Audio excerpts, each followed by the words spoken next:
I'm Vin. I'm Sori. That's Booby. And Jumpy and Ghosty. The Dehumanizing Process. Yeah, how do you say the name of this band? Chimera. We listened to them doing the rockathon. Yeah. You really liked them. I didn't like the lyrics. I mean, I liked the lyrics. I wasn't really a fan of the vocals. Okay. So, but anyway, aside from that, this is the Chimera song we listened to before was it Salvation, I think was the name of the song? Oh, yeah. Okay. So this is the Dehumanizing Process Chimera. We're also going to be loading up some Middle America episodes, so that's on the way. For timely topical political commentary, you can hit us up at Middle America. Vin and Sori. That's us. Also, this is the $75 partner tier on Patreon, so shout out to the big homie Randy who picked this song.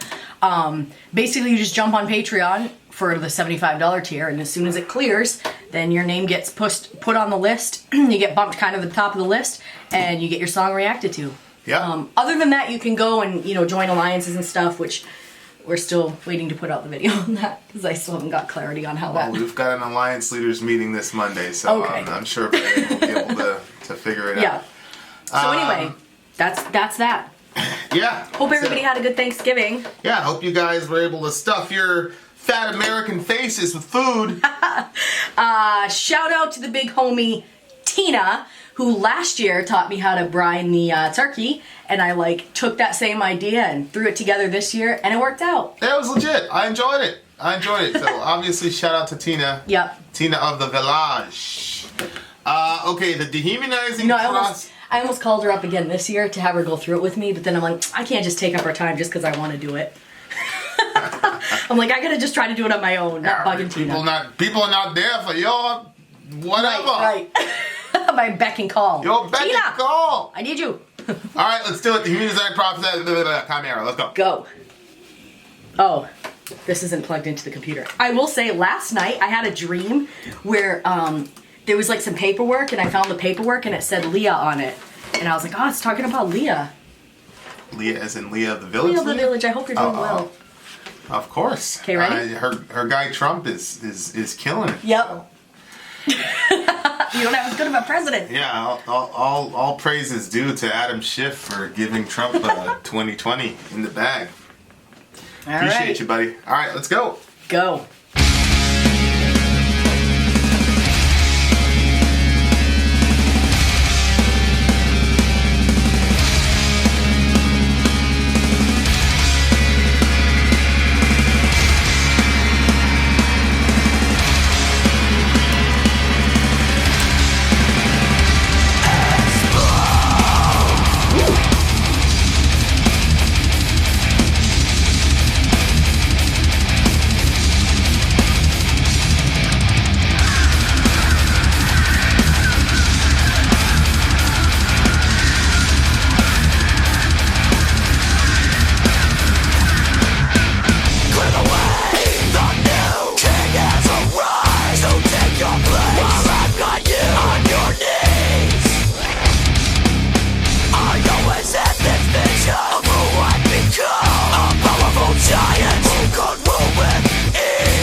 you like this band? I like the vocals this time. I don't know what it was on that Salvation song, but this song I definitely like the... When I was doing the editing and I was watching the Rockathon, like, the second Rockathon I think was better than our first one, because I think the first one we started getting really tired and, like, maybe grumpy, critical. But this one was on the second one, wasn't it? Was this the first or second Rockathon? No. The Chimera was on the second Rockathon. That's when I started talking about my buddy Sean. I don't know what happened to you. I don't know why you missed the greatness. No, like I said, sonically, I liked the vocals weren't working for me in that song. But they fit perfectly. This kind of had like a Mudvayne-ish sound to it, which I'm actually starting to realize. I'm actually a very, very big fan of Mudvayne. Yeah. Which I realized from this channel.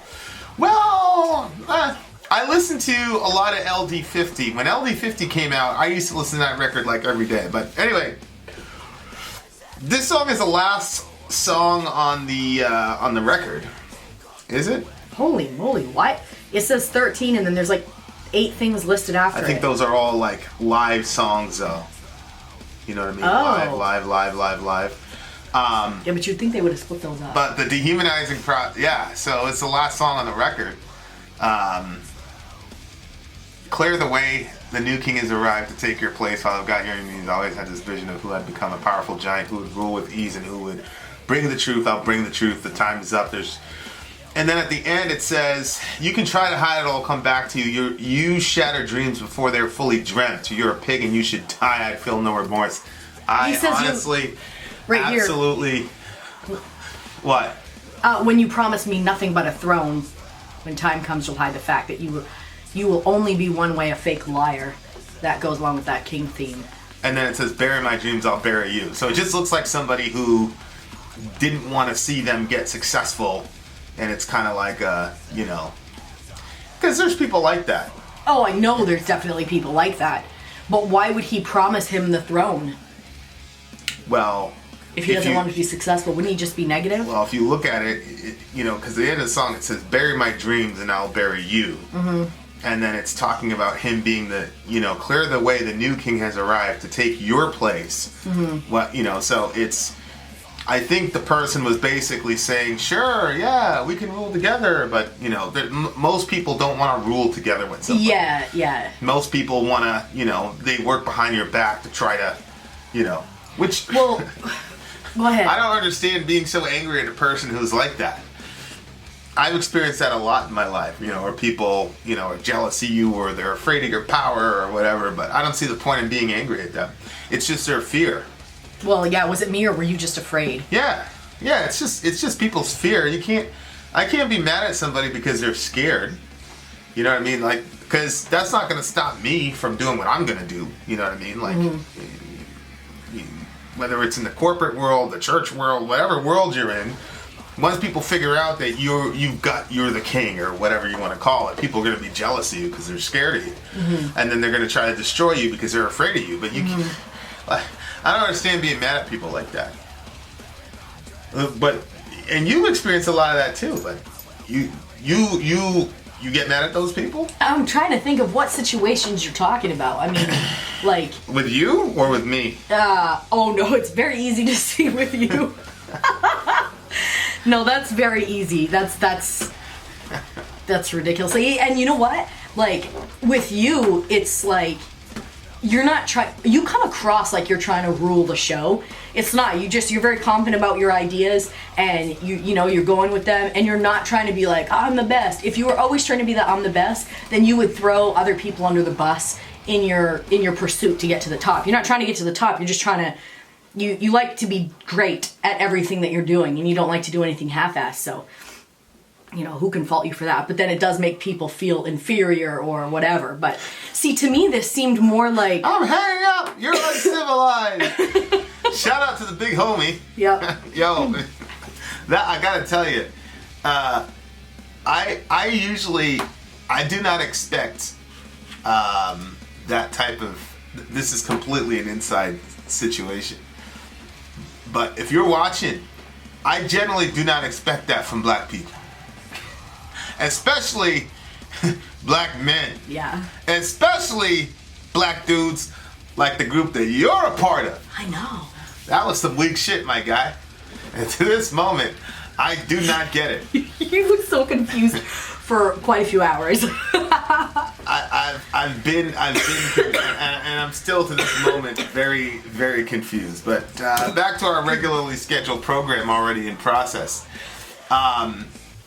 Yeah. So, it just seems like this guy is really, really angry at a person who was trying to work behind the scenes to try to destroy them or whatever. Yep. Well, you know what it seemed like to me? Like, if it was, like, literally a king situation and it was the father, and the father was like, yeah, you're going to have your throne, you're going to get your throne, you're going to take my place, blah, blah, blah. But it was only a lie all the time because the father never really wanted to give it up. And then, like, the kid has these dreams, these aspirations of ruling with honor and integrity because he's seen his father not.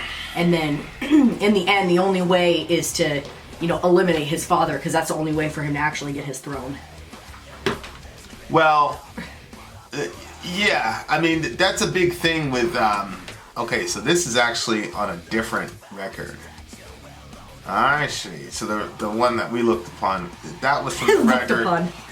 The Impossibility of Reason is the name of this record. Okay. All right. Now we're getting somewhere. Usually what I do is I look at the song above and below to kind of get more of a thing. Some context. The song above is I hate everyone, I hate everyone, I hate everyone, I hate and I hate and I hate everyone. Pure hatred is the name of the song. Pure. Yeah, well, parents are like that though. I mean, that's been a thing. The parent who never made it, but then their kid is gonna outstrip them, and they do things to sabotage their kids because I don't understand that. Yeah, that's a major issue in psychology, or even the mother who can't, because it happens a lot with single moms. Like they can't bear to see their kids going off being successful or whatever, and they, they'll move on without them and yada yada yada. Whereas the kid is like in a small town and just has a 7-Eleven job. No disrespect to 7-Eleven, but he's always going to be close. So there's lots of ways where fear motivates people or selfishness motivates people to try to destroy other people's dreams. But, and it's a tough thing when you're a parent, because now, like, Dorian went through a phase where he wanted to be a football player. You know what ended that whole phase? What? Was that backyard football was that what it game was? that we did when he was such a terrible teammate. I'm like, bro, you're going to get blitzed on a real team. Like, those kids are going to kill you. Like, you're such a bad teammate. And he's like... Oh. He's like, yeah, I can't. He's like, I'm just better off by myself. Like, I gotta find something to do by myself. I can't work with teammates. Oh my God. That was the end of it. But anyway, like, not trying to destroy your kid's dreams, but your kid wants to be an astronaut, or he wants to be Johan wanted to be a Navy SEAL for a couple of years, and obviously when they're small, it's one thing, but when they get older and it becomes really serious, like. I think in our situation is a little bit different because we've got flexibility to where they can try things, and if they fail, there's like a safety net, you know what I mean? But, if you're just doing if you got a regular life and your kid's got this weird dream, it's or this dream that's most likely not going to happen, like Johan's like, oh, I'm going to be a YouTuber and I'm going to stream, and, he's got his little thing, like, that will happen. If he stays consistent, if he stays consistent with it, and he, it can happen for him. He's 11 years old. By the time he's 14, 15, he can, but I'm just saying, like, back in the day when your kid said, I want to be an actor or something like that, like, it's like, come on, bro. Mm-hmm. Like, half of 1% are going to make that type of thing. Right. And then you as a parent are worried about their, what are they going to do with their life, and you're going to be a starving actor, and you want kids and a wife, and you're going to be work out, 35 in some flat in Manhattan, and so you're looking at it as a parent like, yo, you're scared to death, you're worried for your kid. Yeah. Kid's looking at it like, why are you trying to squash my dreams? Yeah. It's a terrible thing, and then you get angry and all the rest of it. So the kid says, you just don't want me to be, because you live in your small town and you're going to die in a small town. And the parent's like, oh, that's how you thought of me. It's pretty terrible. So there's a lot of ways where this can, you can look at it from both angles. But it's definitely one of those things that definitely hits on the human experience, because it's a major thing. You know, where people try to sabotage other people. You know, I remember one time I was playing Super Mario, and my brother was trying to get past this stage with Koopa, and he couldn't do it. And like I was the video game savant, and you can imagine being my older brother was just a horrible situation to be in. And so I had ducked all Koopa's little fireballs, and I was just about to jump over the bridge and kick Koopa's ass, and my brother goes, "Oops!" and reset the game.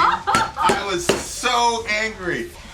I don't know why, but we had just moved to Florida. I cried. I ran into my room. I was like, ah! I ran into my room, buried my head in my pillow. My mom, hush, hush, Vincent, hush. Did he get in trouble? No, he didn't get in trouble. What? Why? My older brother never got in trouble with stuff like that. Felt like he didn't really do a lot of those things. Yeah. Well, yeah, he was kind of like that. But I think my mom understood that I was a terrible little brother, you know. Yeah. And I don't know, for whatever reason. I mean, normally in my, personality profile, I'd hit him, but I didn't. I just cried. I ran to my room. How old were you? I was younger than Johan. It's like, come, Vincent, come, Vin, come. I used to really wish I could have seen like you as a little boy. Let me get you some ice cream, come. Yeah. She got you ice cream? Oh, yeah. Yeah. Hush. Why you do that to your brother? Junior, oops. I'll never forget it. You try to squash my dreams. Hey, it's all good.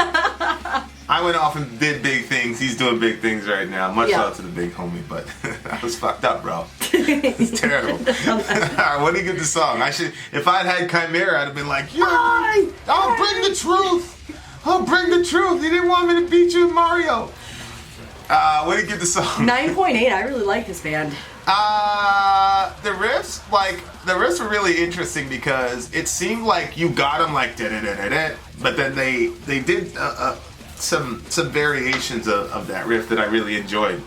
So I'm gonna give it an 8.8. Good song. Good song, Chimera. Good song. I'm waiting for that breakout Chimera song that's like a signature song where I go, whoa. Mm-hmm. But this is a solid song. 8.8. Right. Vin out. Sori out. Gone. Don't reset the Koopa. The Koopa? I think it's a Nintendo thing. Oh.